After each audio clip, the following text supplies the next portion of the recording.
آج کا دن بہت اہم ہے. اس دن کو میں مہاجر نام پر شہید ہونے والے ساتھیوں کے نام کرتا ہوں جنہوں نے مہاجر پرچم کی حرمت کے اوپر اپنی جانیں قربان کی، مہاجر لفظ پر اپنی جانیں قربان کی.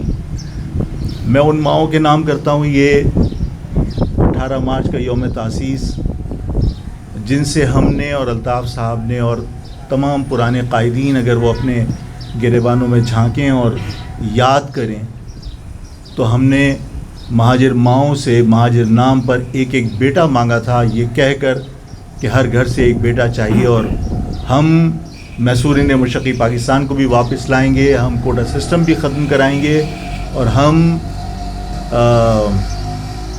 مہاجروں کو 5ویں قومیت بھی تسلیم کروائیں گے.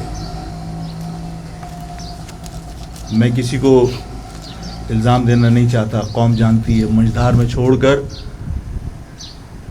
ان ماؤں سے کیے ہوئے وعدے کو بھول کر مہاجر لفظ سے انحراف کس نے کیا؟ اللہ تعالیٰ ہم سب کو عقل دے. میں آج ان ماؤں کے نام یہ دن کرتا ہوں جنہوں نے ہماری اپیل پر اپنے بیٹے دیے تھے اور وہ بیٹے قربان ہونے کے باوجود انہوں نے کبھی آپ سے شکوہ نہیں کیا، ہم سے شکوہ نہیں کیا.